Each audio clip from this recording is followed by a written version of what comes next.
सदैव से ही पुरुष की शक्ति रही है। नारी के बिना पुरुष और पुरुष के बिना नारी अधूरी है। किंतु यदि कोई नारी को शक्तिहीन समझकर उसका अपमान करे तो उसका परिणाम क्या होगा, आइए जानते हैं। स्वामी, आप किस गहन चिंतन में हैं? इस गहन चिंतन का कारण तुम्हें कुछ समय में स्वयं ही ज्ञात हो जाएगा देवी। आपके इस गहन चिंतन के पीछे अवश्य ही आपकी कोई लीला छुपी है स्वामी। आपकी इस लीला को देखने के लिए मैं अत्यंत उत्सुक हूँ। देवी, पृथ्वी लोक पर मेरे एक असीम भक्त भृंगी ऋषि अनेक वर्षों से मेरी गहन तपस्या में लीन है। मेरी इतनी कठोर तपस्या कर वे तपस्या के फल के भागी हो गए हैं। तब तो आपको शीघ्र ही उनकी तपस्या का फल प्रदान करना चाहिए स्वामी। अवश्य पार्वती, भृंगी ऋषि को उनकी तपस्या का फल अवश्य प्राप्त होगा।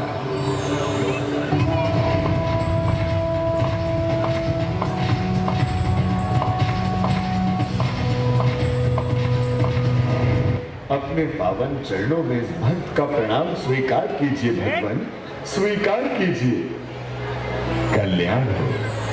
आपने अनेक वर्षों तक मेरी अत्यंत कठोर तपस्या की है भृंगु ऋषि। आपकी तपस्या वरदान के योग्य है। मानिए, आप मुझसे क्या चाहते हैं? हे प्रभु, यदि आप मेरी तपस्या का फल प्रदान करना ही चाहते हैं तो आप मुझे सदैव के लिए अपना गण बनाकर अपनी सेवा करने का सौभाग्य प्रदान करें महादेव। ऋषि भृंगी, मेरे सभी भक्त मुझसे वरदान स्वरूप या तो अमरता के वरदान की कामना करते हैं या धन, ऐश्वर्य एवं वैभव का आशीर्वाद मांगते हैं, किंतु आपने मुझसे सदैव के लिए मेरे गण बनने का वरदान मांगा है। मैं आपसे अत्यंत प्रसन्न हुआ।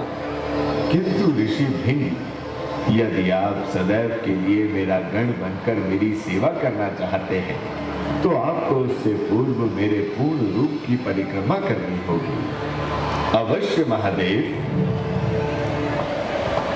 ठहरिए ऋषि भृंगी, मेरा गण बनने के लिए आपको मेरे पूर्ण रूप की परिक्रमा करनी होगी।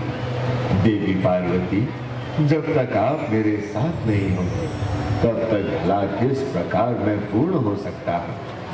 आइए देवी। अवश्य स्वामी।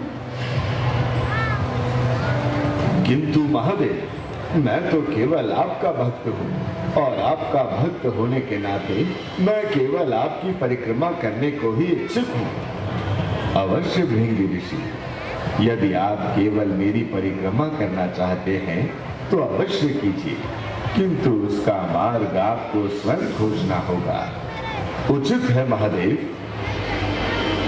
किंतु मैं आपका भक्त हूँ और केवल आपकी परिक्रमा करने को ही इच्छुक हूँ। यदि ऐसा है तो मैं आपको प्रयास करने से नहीं रोकूंगा। इसके पश्चात भृंगी ऋषि महादेव की परिक्रमा करने के लिए एक भ्रमर का रूप धारण करते हैं और महादेव के अर्धनारीश्वर रूप में केवल महादेव की परिक्रमा करने का प्रयास करते हैं। किंतु जब वो ऐसा करने में सफल नहीं हो पाते तो वो क्रोध में आकर महादेव के मस्तक पर अपने डंक से प्रहार करते हैं, जिससे महादेव के मस्तक से रक्त बह निकलता है। भृंगी ऋषि के ऐसे कृत्य को देखकर देवी पार्वती अत्यंत क्रोधित हो उठती हैं।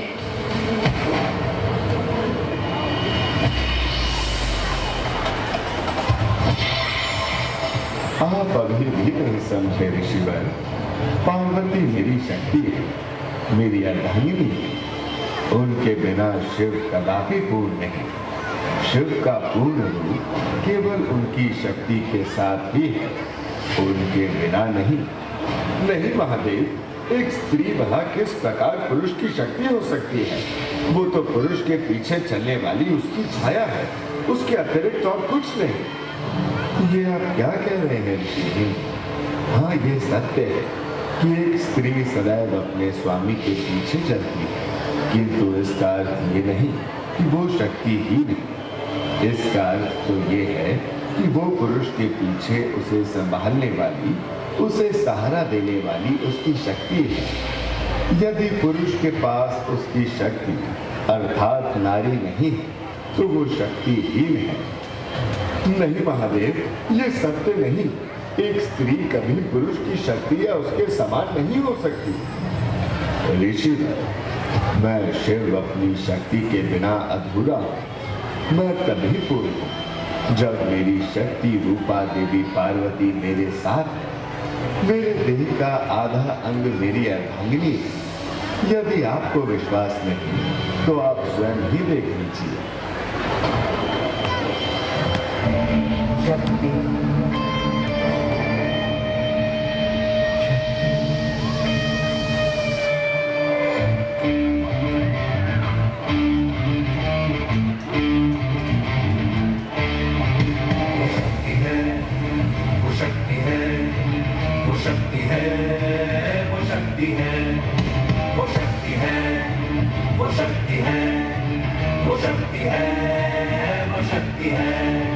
कभी कभी वो शक्ति है, कभी कभी वो भक्ति है। न झुकती है, न रुकती है, न थमती है, न थकती है। न झुकती है, न रुकती है, न थमती है, न थकती है। वो शक्ति है, वो शक्ति है, वो शक्ति है, वो शक्ति है, वो शक्ति है, वो शक्ति है, वो शक्ति है। वो शक्ति है कि जिसको अपनी शक्तियों का ज्ञान है, जिसके हाथ में कमान लक्ष्य पर ही ध्यान है। जो चक्रवात की लहर के सर पे चढ़ के झूम ले, कि प्रश्न चिन्ह तोड़ कर जो उत्तरों को झूम ले।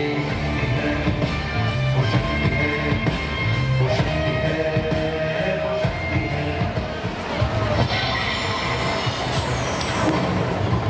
ऋषिवर, इतना अहंकार उचित नहीं। आपने पूर्व में मेरा अपमान किया, समस्त नारी जाति का अपमान किया, किंतु मेरे स्वामी को क्षति पहुंचाकर आपने अपनी सीमा को लांघा है। आप स्वयं को महादेव का भक्त कहते हैं और उसके पश्चात अपने हट को सर्वोपरि रखकर उन्हीं को आघात भी करते हैं। ऋषि भिंग, मैंने आपको समझाने का अत्यंत प्रयास किया, किंतु उसके पश्चात भी आपने मेरी ही शक्ति का अपमान करने का दुस्साहस किया। ऋषिवर, स्वयं के पुरुषार्थ पर बहुत अभिमान है ना आपको?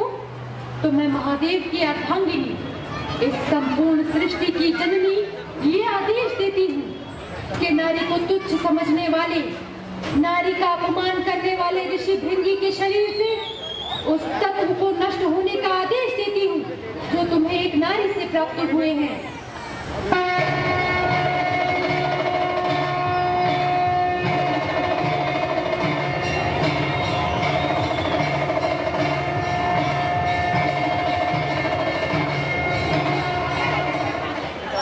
प्रभु, मानो कि ऋतुवर से भूल हुई है और वह क्षमा के योग्य नहीं है, पर फिर भी जगत जननी होने के कारण मुझसे उनकी यह अवस्था देखी नहीं जा रही है। आप इन्हें क्षमा करें और इनको फिर से इनकी सारी शक्तियां प्रदान करें प्रभु।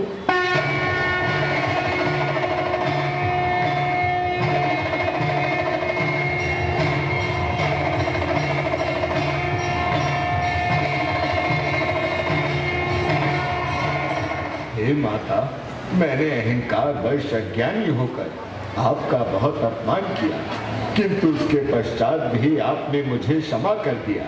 हे माता, आपका अपमान करके मेरा हृदय लज्जा से भर गया है। हे माता, हे प्रभु, मैं अपने इस अपराध का पश्चाताप करना चाहता हूँ और पश्चाताप स्वरूप मैं महादेव और उनकी शक्ति माता पार्वती की परिक्रमा करने का इच्छुक हूँ। हे महादेव, हे माता, यदि आपने मुझे क्षमा कर दिया है तो आप कृपया कर मुझे पुनः अपने अर्धनारीश्वर रूप के दर्शन प्रदान करें। नमो नमः, नमो नमः, नमो नमः शिवाय। नमो नमः, नमो नमः, नमो नमः शिवाय।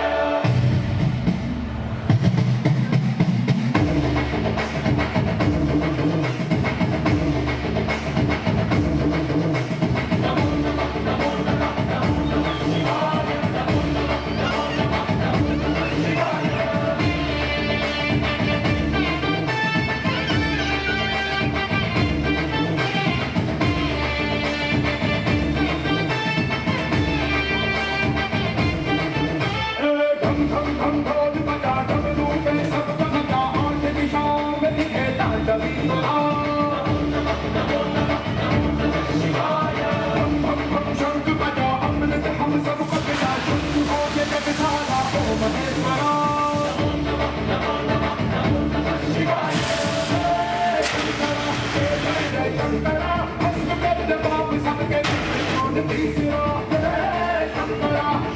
शंकर